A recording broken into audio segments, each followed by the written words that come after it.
본문 베드로후서, 이름이 베드로손이 이제 저자가 물론 베드로이겠죠. 본문에서도 자신을 그렇게 소개하고 있습니다. 예수 그리스도의 종이요 시므온 베드로, 사도인 시므온 베드로다, 이렇게 저자명을 밝히고 있는데요. 근데 방금 여러분들이 지금 같이 읽었잖아요. 의문이 안 들어요? 읽으면서 이거 베드로 작품 맞아? 그런 의문이 들지 않아요? 말씀 자체가 상당히 복잡합니다.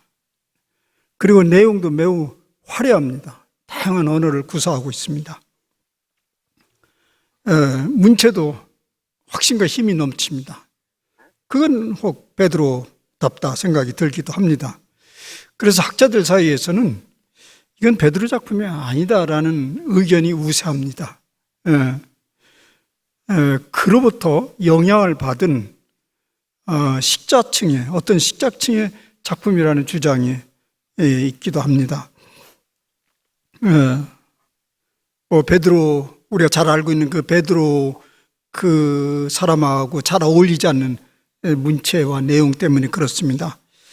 베드로의 작품이든 그가 직접 쓴 작품이 아니든 또 다른 문필가의 작품이든 그 기원은 분명히 베드로로부터 비롯된 것임에 틀림없다는 것은 이의가 없습니다. 베드로 사상을 그 재주 있는 사람이 써서 그렇게 전해줬다. 그래서 우리는 이 베드로서가 어떤 말씀보다도 신뢰가 갑니다. 왜 신뢰가 가냐면, 그 결론적으로 얘기하면 대단히 무식한 사람이 지식의 중요성을 알기 시작했다는 의미에서 그렇습니다. 본래 우리는 베드로가 어떤 사람인지 잘 알고 있는 바입니다. 신중하지 못하고 돌격적이며 즉흥적인 성격의 소유자입니다. 호언장담을 잘하고 자신이 불리하면 언제 그랬다는 듯이 뒤집기를 쉽게 하고 사르게 못한 사람입니다. 실제적으로 예수님을 향해서 예측치 못한 고백을 쏟아냈다가 결정적인 순간에는 그냥 그걸 뒤집어 버리는 사람입니다. 이런 성격은 어디서부터 나왔을까요? 그냥 타고난 거죠. 타고난 성품인데, 그런 성품도 잘하면서 어느 정도 훈련이 되기 마련인데 조금 세련될 수 있죠. 그런데 베드로는 그럴 기회조차 없이 예수님으로부터 제자로 스카우트를 받아버렸습니다. 아무 훈련도 없이 그냥 너는 날 따르라, 그렇게 돼버렸어요. 그리고 자기도 모르게 고백을 했다고 해서, 베드로가 예수님을 고백을 했잖아요. 당신은 살아계신 하나님, 그리스도 살아계신 하나님의 아들이라고요. 자기도 모르는 고백을 했어요. 근데 또 예수님을 덜컥 그에게 약속을 해버립니다. 너에게 천국 열쇠를 맡긴다. 이거 뒤집박죽이구나 생각이 들지 않아요? 뒤집박죽이요. 예수님이 참 사람 볼 줄도 그렇게 모르시나, 그 정도예요. 그런데요, 나중에 보니까 다 보관이 있었던 거예요. 예수님이 그렇게 해놓고 예수님이 당신의 말씀을 책임을 지기 위해서 그랬는지 고생을 하면서 베드로를 쫓아다닙니다. 계속 쫓아다니면서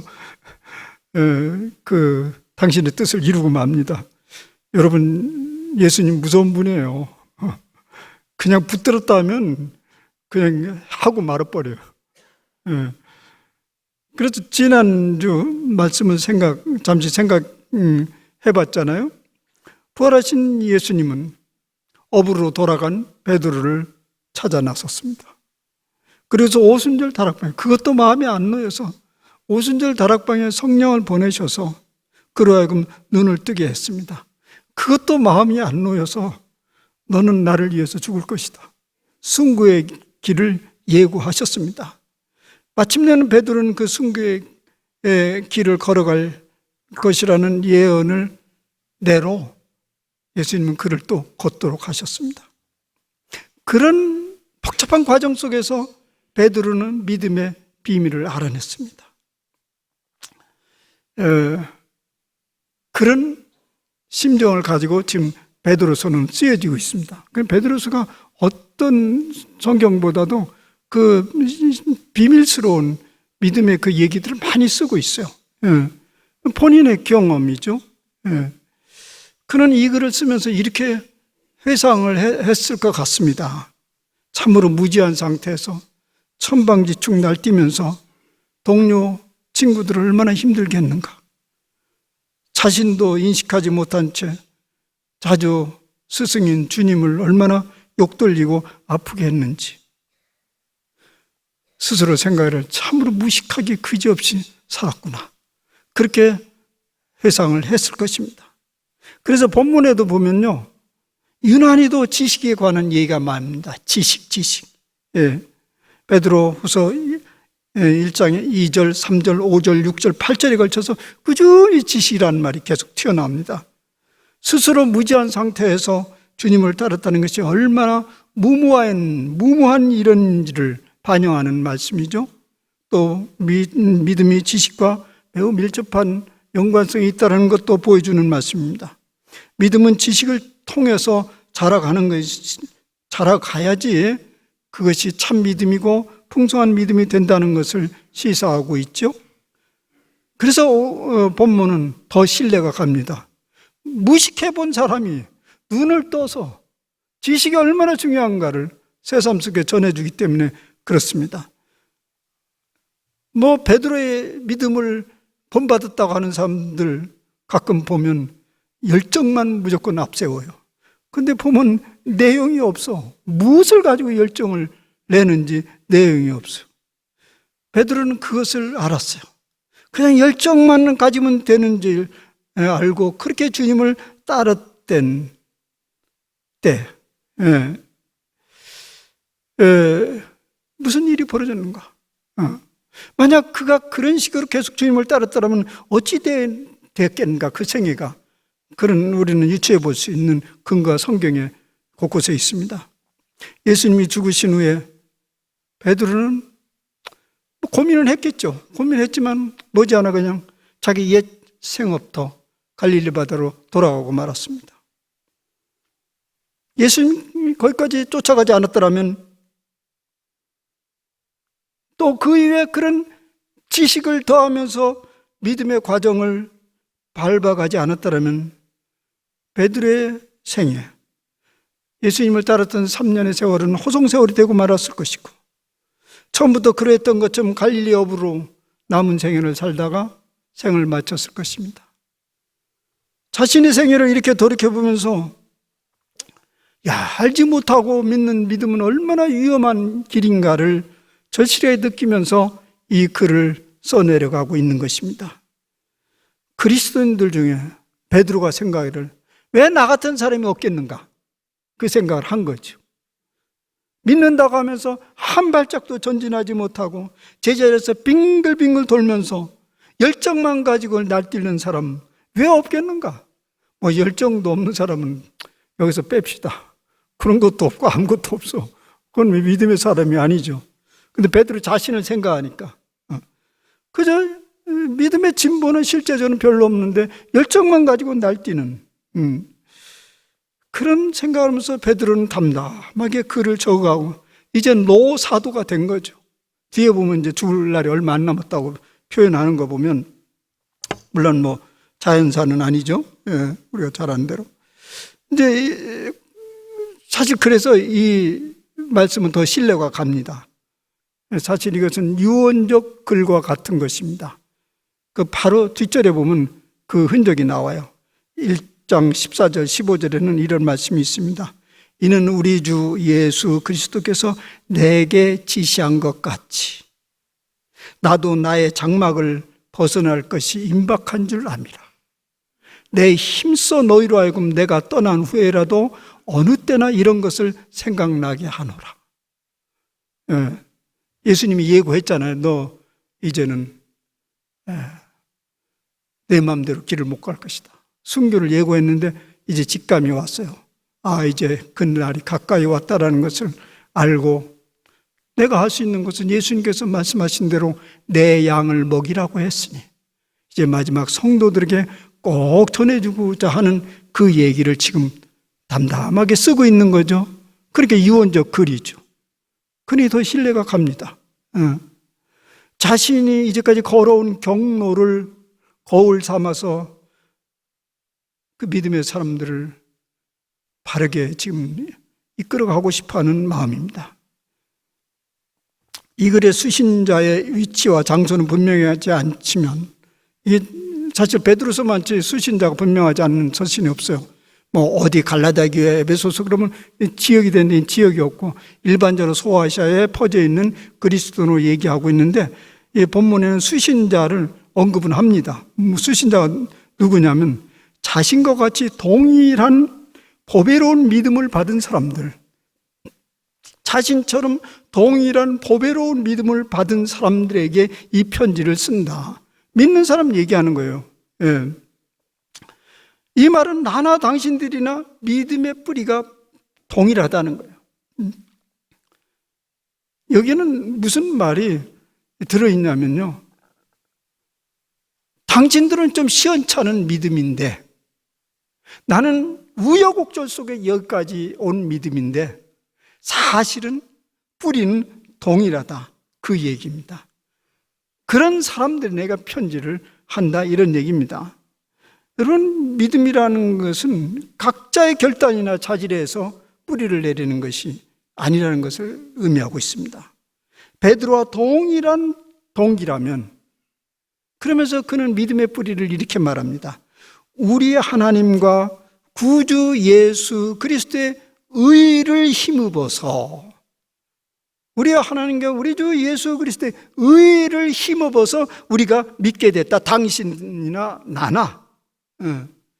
우리가 때때로 아주 못된 사람을 보면서, 못된 사람을 보면 하여튼 근원부터 가가지고 완전 못된 사람을 만들고자 하는 습성이 우리 속에 있어. 아주 지금 삐딱해, 못된 사람.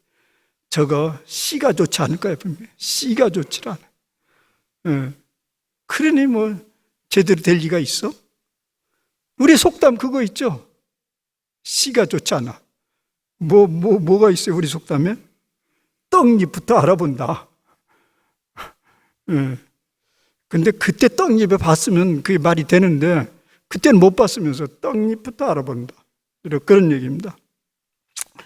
우리가 가진 믿음, 그런 믿음이 있을까요?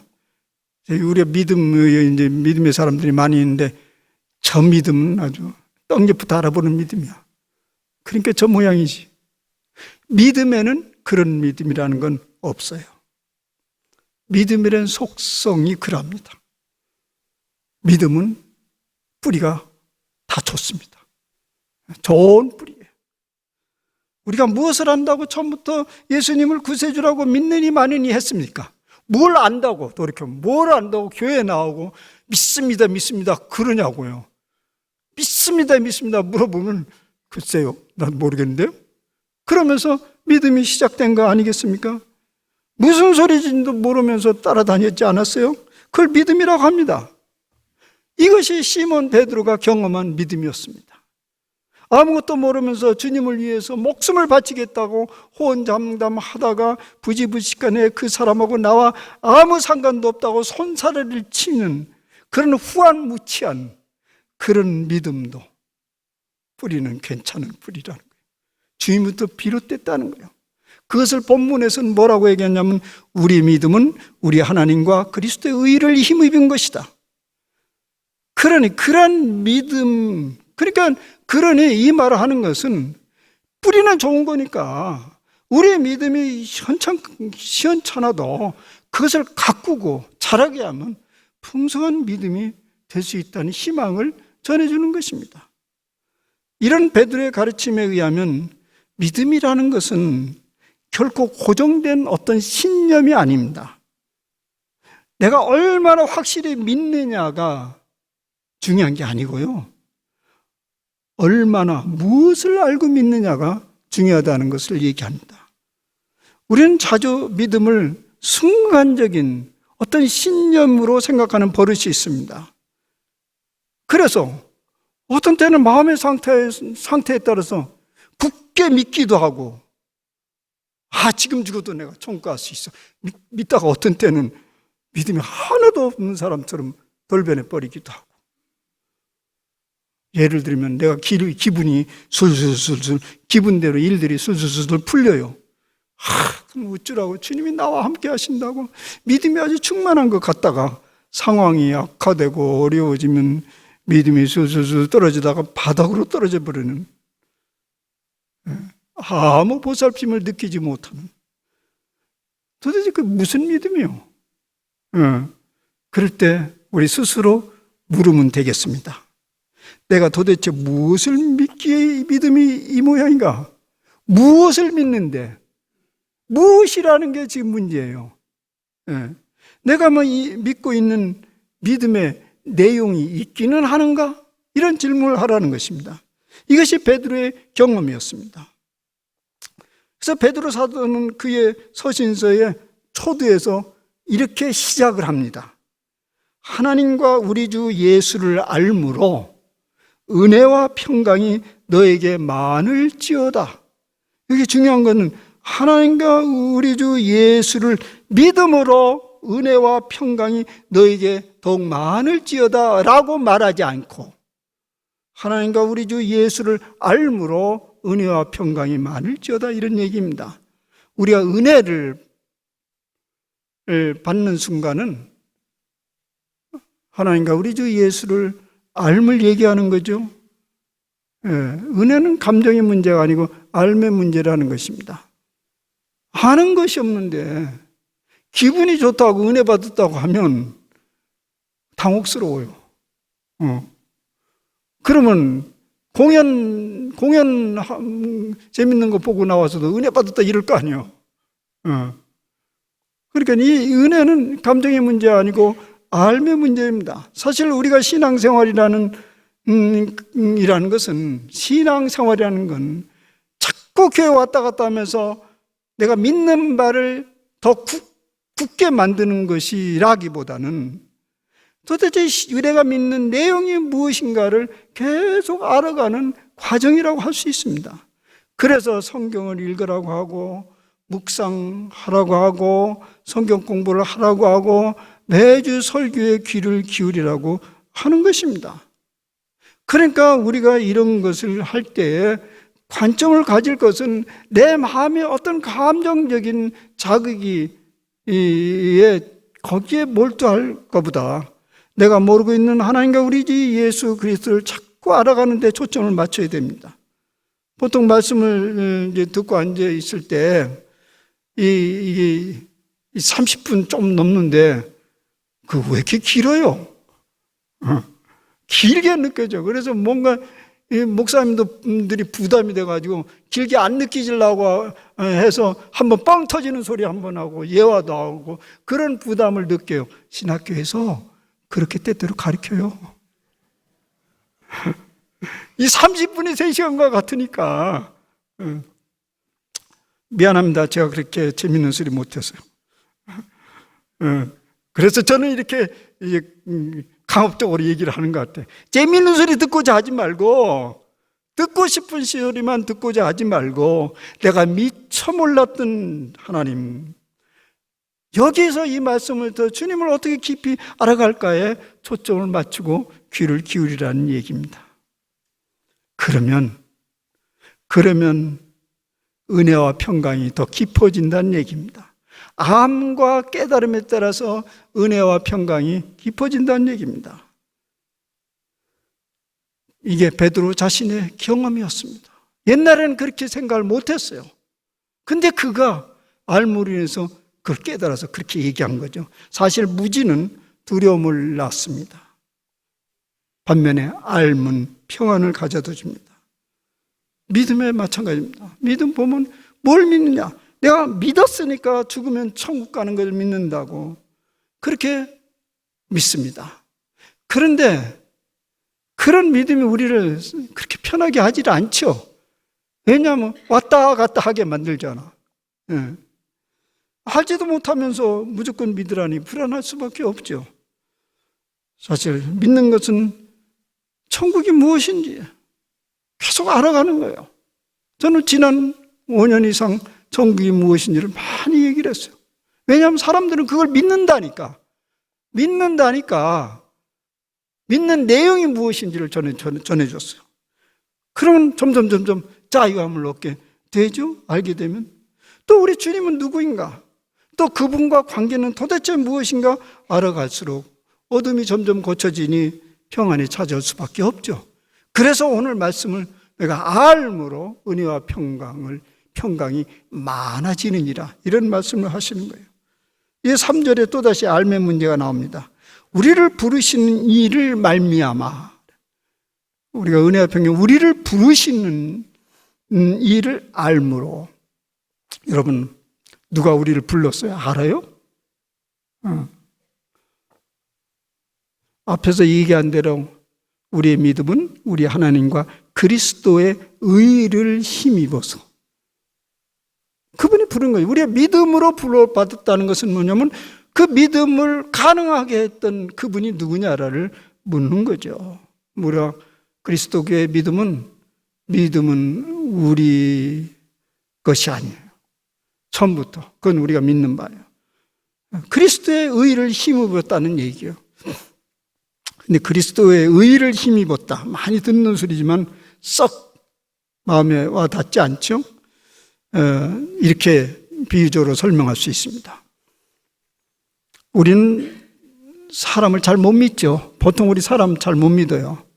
사람을 여러분 누구 이제 어떤 사람을 만나서 이제 일을 시작하거나 이제 교제를 하기 시작할 때 맨 처음에 출발은 뭐냐면 일단 의심부터 하죠. 그죠?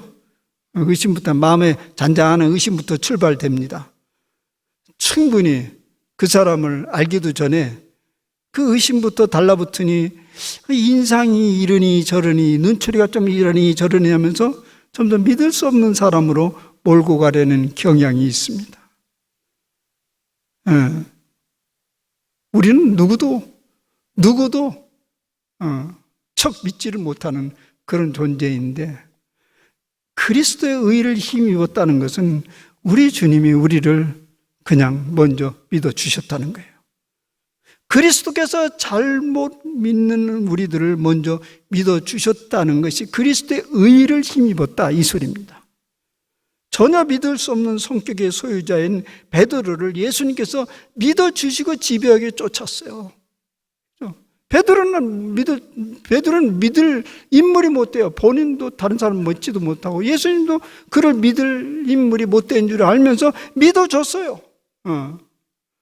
그리고 집요하게 쫓으면서 너도 나를 믿을 것이다, 이런 전제를 가지고 쫓았는데 그게 그리스도의 의를 힘입었다, 이런 얘기입니다. 우리가 주님을 믿기 시작했다는 말은 거꾸로 뒤집어서 얘기하면 주님이 우리를 믿어주시기 시작했다라는 그 말입니다. 시원찮은 믿음도 그러하다는 얘기입니다. 우리가 이 진리를 깊이 알아차린다면, 깨닫는다면 무슨 일이 벌어질까요? 이전에 그걸 알지 못했으면 내가 어떻게 믿음을 굳혀갈까라는 가지각색 생각을 할 건데, 주님이 믿어주셨다니까. 그러면 그런 기대를 가지고 그런 알을 우리가 받아들인다면 베드로는 그 결과가 이렇게 돌아갈 거라고 말합니다. 그의 신기한 능력으로 생명과 경건에 속한 모든 것을 우리에게 주신다. 그의 신기한 능력으로 생명과 경건에 속한 모든 것을 우리에게 주신다. 왜 우리를 믿어줬어요? 뭔가 그 다음 후속 조치를 하려고 한 것인데 바로 이것이라는 거예요. 그런데 이 말씀은 상당히 추상적이에요. 어려워요. 그래서 베드로는 계속 이것을 뒤로 가면 좀 더 설명을 해갑니다. 그 다음 주일에 뭐라고 그랬냐면 이제 그런 신기한 능력을 준다고 약속했잖아요. 그 약속으로 말미암아 너희가 정욕 때문에 세상에서 썩어질 것을 피하여 신성한 성품에 참여하는 자가 되게 하려 함이라, 이런 얘기입니다. 그러니까 주님이 우리를 믿어줬고 우리가 그것을 알아가면서 우리에게 그 다음 후속 조치로 약속한 것이 뭐냐면 신성에 참여하는 능력.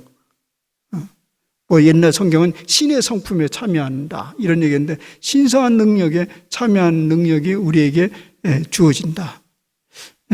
이것이 무엇일까요? 두 가지로 이해해 볼 수 있습니다. 첫째는 우리가 영적으로 하나님과 교제할 수 있다는 얘기입니다. 이 말을 알아듣죠. 영적으로 하나님과 교제할 수 있죠. 그런데 이게 우리에게는 너무너무 익숙한 얘기라 새롭게 느껴지지 않겠지만 당시로서는 굉장히 새로운 얘기예요. 당시에 상식적으로는 결코 가능한 얘기가 아닙니다. 육체를 가진 이 육성, 죄악된 것과 신성은 완전하신 분인데, 이건 벌써 이 두 세계는 상종할 수 없는 큰 강이 가로막혀 있어요. 아무도 거기에 접근할 수가 없어. 신의 영에 접근할 수 없어. 근데 우리 마음은 그걸 접근하고 싶어요. 그죠? 이게 종교성인데. 그래서 고대 사람들은 그 접근하고 싶어서 육성은 안 된다니까, 육체를 안 되니까 육체를 없는 것처럼 만들어요. 그게 뭐냐면 육체의 욕망을 다 제거하려는 몸부림을 치는데, 그게 극단의 금욕주의였습니다. 이제 극단의 금욕주의라면 육체의 감각에 반응하지 않을 수 있으면 그때 비로소 온전한 신성과 연합이 될 수 있다고 그걸 믿었던 거예요. 당시에 초기 교회에 그러는 것들이 많이 돌아다녔어요. 이해가 가요. 나도 할 수 있으면 하고 싶어요. 이해 간다고. 이놈의 육신 때문에 이런 때가 종종 있잖아요. 그것을 영지주의라고 말합니다. 여기에 대해서 베드로가 도전을 하는 거예요. 우린 신성에 참여할 수 있다. 왜 근데 그게 안 되냐? 왜 이런 영지주의가 나타나냐? 그건 예수 그리스도에 대한 무지 때문인 거예요. 무식해서 그렇다는 거예요. 무식해서. 예수 그리스도가 인간의 육체를 입고 왔는데, 근데 그분이 하나님인데 그거 몰라서 그렇다는 거예요. 그게 뭔지를 몰라서. 왜 하나님이 육체를 입고 이 땅에 왔냐고요. 하늘로 끌어올라가면 되는 건데, 그건 뭐냐면 육체를 가진 우리 인생들과 교제하기 위함이었습니다. 그래서 우리 육체를 온전한 육체로 끌어가기 위한 그 방편이었어요. 우리는 묻습니다. 왜 그렇게 하시지? 하나님이 그렇게 하셨는데 왜 시비요? 성경 이유를 얘기해요. 그냥 무조건 그렇게 한다. 그게 하나님의 사랑이다. 사랑이니까 뛰어내려오지. 그렇게 그걸 알으면 교제하는 것이 무슨 대수냐?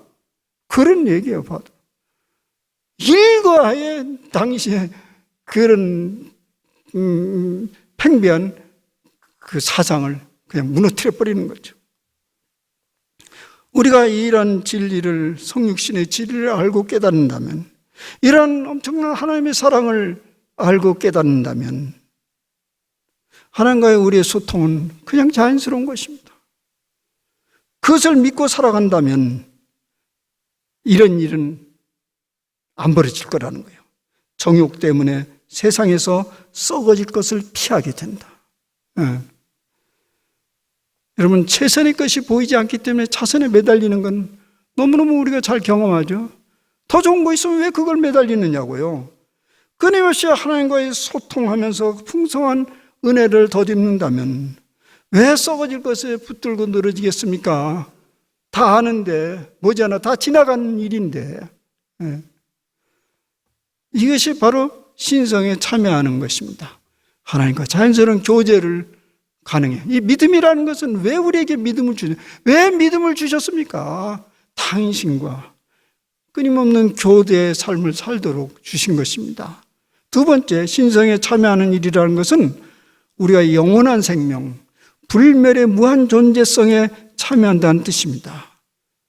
우리가 계속적으로 주님과 교제하는 것은 오늘 여기에서 참 인간으로 살아가는 것이 1차적인 목적이지만은 그것으로 끝이 아니고요. 궁극적으로 우리가 하나님의 불멸의 성품으로 변화되고자 하는 것입니다. 그 우리가 바라고 있는 것이에요. 그런데 그런 일이 언제 일어나냐고요? 이런 것입니다. 예. 우리가 교제를 하는 것은 뭐냐면 사랑의 교류거든요. 교제라는 것은. 우리가 사람과도 그렇고 하나님과의 관계도 그렇고 서로 교제하는 건 사랑의 교류를 얘기하는 거예요. 무슨 사랑인가? 나를 향한 하나님의 사랑과 하나님을 향한 나의 사랑, 그것이 짱하고 일치되는 그 순간 우리는 그만큼 신의 성품에 참여하게 되는 것입니다. 우리도 사랑과의 관계 속에서 그분과의 그 사랑이 밀착되는 만큼 그가 내가 되고 내가 그가 되잖아요. 하나님과의 사랑도 그것입니다. 그래서 우리는 그 순간 영원한 생명에 참여하는 것입니다. 그래서 사랑과 영원한 생명을 떼낼 수 없는 것입니다. 우리는 이 땅에서 그것을 사랑과의 사랑 관계 속에서 간접 경험을 하는 것입니다. 그것을 경험한 사람은 영생을 믿지 않을 수가 없어요. 이제 베드로 사도는 기왕에 믿음이라는 것은 알매 문제이니 이제 좀 더 복잡한 지식을 우리에게 전해줍니다. 과정을 그걸 이제 따라가 보죠. 믿음이라는 것은 아까 어떤 정체된 신념이 아니고 계속 움직여가고 자라가는 것이라고 얘기했잖아요. 그러면 자라가라는 것은, 자라간다는 말은 자라가는 경로가 있는 것이고 목표가 있는 거죠. 그죠? 어느 날 눈 떴더니 이렇게 쭉 자라는 게 아니잖아요. 경로가 있고 또 자라가면 뭐가 되는가, 그 목표가 있는 거잖아요. 사도 바울은, 지금 베드로 사도는 그것을 지금 이제 전해주려고 해요. 열정만 있으면 되는 것이 아니다. 신념대로 밀어붙이는 것이 믿음이 아니다. 근데 신념대로 믿어붙이는 건 나 믿습니다. 나 무조건 믿습니다. 왜 그것을 과소평가하죠? 여기 하나의 맹점이 있어요. 그렇게 밀어붙이는 믿음에는 어떤 일에는 영향을 미치지만은 거기에는 사랑이 없어요. 사랑이 없어요. 근데 믿음의 특징이에요. 믿음의 완성은 사랑이거든요. 오늘 이제 그 얘기 나오는데요.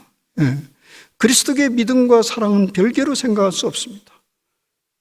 그래서 예수님께서 나오자마자 베드로에게 너 나 믿니? 이렇게 묻지 않았잖아요. 내가 나를 사랑하느냐? 내가 나를 사랑하느냐고 묻습니다. 믿음의 목표를 지금 베드로에게 얘기한 거예요. 그리고 베드로가 그것을 받아들이는 순간 내가 나를 위해서 죽을 것이다. 내가 내 양을 칠 것이다. 그렇게 사명을 부여하지 않습니까? 그래서 이 믿음에는 경로를 통해서 성장하게 되는데 첫째 경로는 이렇게 얘기하네요. 믿음의 덕을, 덕의 지식을, 지식의 절제와 인내를. 우선 여기에 주목하는 것은 믿음 위에 덕을 쌓아라. 이 소리는 믿음의 열매는 덕으로 나타난다. 이런 얘기예요. 믿음은 지금 계속해서 얘기하는 대로 신념을 굳게 다져가는 것이 아니고 덕행의 열매를 맺어가는 것이다. 이런 얘기입니다. 여러분, 세상 사람들이 우리를 저 사람 믿는 사람들이야 이렇게 평가할 때 무슨 기준을 가지고 얘기를 하죠? 저 사람이 믿는 사람이라는 거야? 이렇게 하든지 저 사람 믿는 사람이야. 그 기준이 뭐죠? 덕행이요. 덕행. 그런데 이 덕 위에다가 지식을 더하라는 말이 연속해서 나와요. 지식은 하여튼 베드로가 지금 초점을 두고 있는 지식. 근데 지식, 덕행에다 지식을 더하라. 분수 없는 덕행도 있고 분수 있는 덕행도 있어요. 그죠? 지식이 없는 그 믿음, 덕행은 그냥 자기 소신대로 밀어붙여요. 근데 지식이 있는 덕행은 분별하고 그래서 적절한 행동을 할 수 있는 그런 것을 덕행이라고 말해요. 그래서 우리는 계속적으로 성경을 읽고 묵상하고 말씀을 듣고 경건서적 읽고 그러면서 믿음의 지식을 더해가라고 권고하는 것입니다. 그래서 우리가 신학에서 신학교육을 시킬 때 목사님들을 교육시킬 때 책을 좀 읽으라고 그래요. 책을 계속 좋은 책을 읽으라고. 신학교 몇 년 동안 그래도 읽고 나오면 좀이라도 달라지니까. 예. 그 다음에 이제 믿음의 지식에 절제와 인내를 더하라고 말합니다. 절제와 인내를. 그러니까 이제 지식을 많이 알았어요. 여러분, 지식을 많이 알으면 그 지식이 무슨 일을 하냐면 우리를 행동하도록 충동질합니다. 여러분, 아는데 입 다물고 있는 사람 봤어? 알으면 이걸 가만히 있지를 못해.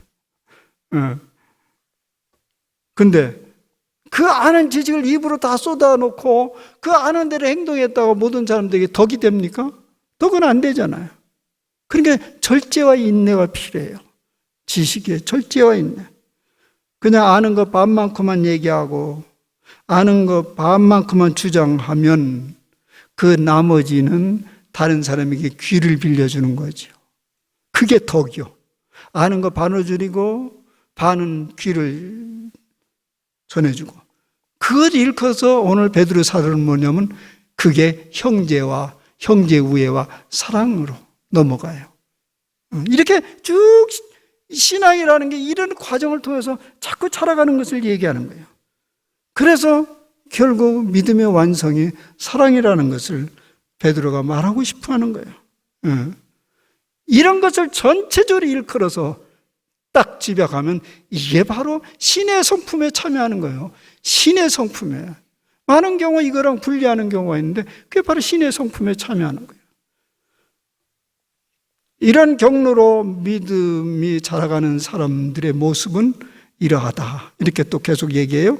이런 것이 흡족한즉, 이런 과정이나 지식에 더하는 믿음이 흡족한즉 너희로 우리 주 예수를 알기에 게으르지 아니하고 열매 맺는 자가 되리라. 이런 얘기입니다. 이만큼 흡족하면 됐지 왜 또 알기에 게으르지 않냐. 제가 요전에 어떤 분한테 이런 질문을 받았어요. 목사님 신학교에서 일생이 있었고 이제 목회도 다 끝나가는데 뭐 아쉬움 있어요? 이래요. 무슨 아쉬움이 있냐고. 근데 딱 그 질문을 들으면서 머릿속에 떠오르는 게 그냥 덮었으면 좋을 뻔했는데 자꾸 여기가 뒤지고 열고 하니까 모르는 게 너무 많이 나와요. 지금 차라리 가지치기를 안 했으면, 목회를 안 했으면 내가 지금 사람 탐구를 이렇게 하지 않았을 건데 좀 알다 보니까 이제부터 이게 굉장히 중요하구나. 사람 이해가, 하나님 아는 것도 중요하지만 사람을 아는 게 너무너무 중요하구나. 사람 공부를 더 해야 되지. 그래서 아쉬움이 모르는 게 너무 많아진다는 것을 느꼈습니다. 뭐 빈말 아니에요. 사실이에요. 근데 인생은 짧으니까 어디부터 손을 대야 되지? 이제 은퇴의 그런 생각을 하는데 그게 이제 정리하는 과정이죠. 여러분, 우리가 이런 믿음의 과정에 충실하게 가면 더욱더 예수 그리스도를 알기에 목마름이 일어난다는 거예요. 그러니까 게으르지 않고 열매 맺는 자가 된다는 거죠. 여러분, 학생들이 왜 공부를 게을리야 합니까? 그것은 공부의 목표가 분명하지 않아서 그래요. 도달할 목표가 보이지 않기 때문에 그래요. 왜 믿음의 열매를 향해서 주 예수 그리스도를 알기를 공부하듯이 그렇게 갈망하고 찾고 두드리고 하지 않습니까? 그 믿음의 목표가 보이지 않기 때문에 그래요.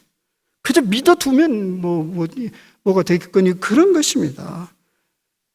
그래서 만약 그런 대로 방치해두면 앞으로 이런 일이 벌어질 거라고 사도 베드로가 경고를 합니다.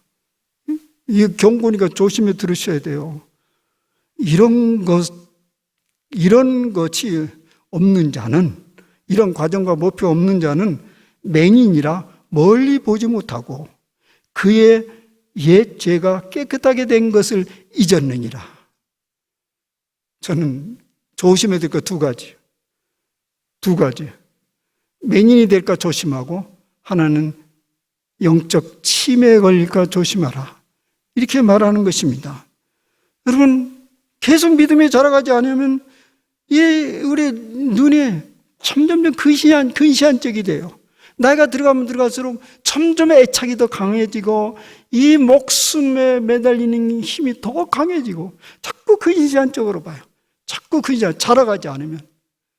그리고 또 하나는 뭐냐면 자기 믿음이 이게 내 믿는 거야 안 믿는 거야 흔들리기 시작합니다. 왜 그러냐면 하나 망각했어요. 그때 치매가 온 거예요. 네 믿음이 네가 결단해서 된 거야? 그랬을 때 의를 힘입은 사실을 잃어버리는 거예요. 안 자라가니까. 그냥 그 뭐라 그래요? 장롱면허처럼 장롱 믿음. 그건 다 잊어버린 거. 거기 뭐가 있는지도 잃어버리는 거예요. 그걸 조심하라는 것이요. 사랑하는 여러분, 이제 말씀을 마치고 잡니다. 오늘 베드로의 사도의 가르침은 분명합니다. 믿음이라는 건 하나의 과정이고 그 과정을 따라서 차근차근 성숙해야 합니다. 그러면 거기에 도달할 목표가 있는 것입니다. 여러분, 이 목표를 놓치지 않는다면, 이 목표를 놓치지 않고 계속 그걸 향해서 달려가는 믿음이라면 분명히 오늘 내 위치가 어디 있는지를 알게 됩니다. 따라서 그 다음 목표를 설정하게 되고 그 다음 목표를 설정하게 되는 것입니다. 그러면서 우리의 시야는 점점점 넓어지고 높아지는 거예요. 그래서 새로운 세계를 갈망하게 되는 거죠. 사랑하는 여러분, 우리의 믿음이 시원찮아 보여도 주님이 허락하신 선물이니 그 믿음의 뿌리는 좋은 것입니다. 게으르지 말고 이 믿음의 과정을 차근차근 밟아가면 하나님의 성품에 참여하게 되고 그것이 영생입니다. 여러분, 이런 엄청난 특권을 이 생애 동안에 낮을 보면서 믿음의 세계를 완성시켜 가시길 바랍니다. 기도합시다. 하나님 아버지 고맙습니다. 참으로 귀한 진리를 저희들에게 깨닫게 했습니다.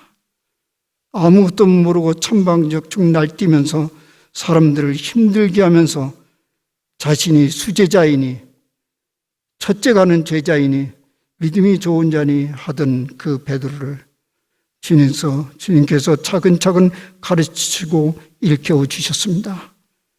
그래서 마침내 성숙한 믿음에 주님의 제자로서 순교자의 길을 걸었던 것처럼 주님, 우리도 그러한 길을 걸어갈 수 있음을 일깨워 주셔서 감사합니다. 주님, 좋은 믿음의 뿌리를 가지면서 장로에 놓아두지 아니하고 부지런히 믿음의 과정을 거쳐가면서 이 땅에서 신의 성품에 참여하는 자로 살아가게 도와주시옵소서. 예수님의 이름으로 감사하며 기도하옵나이다. 아멘.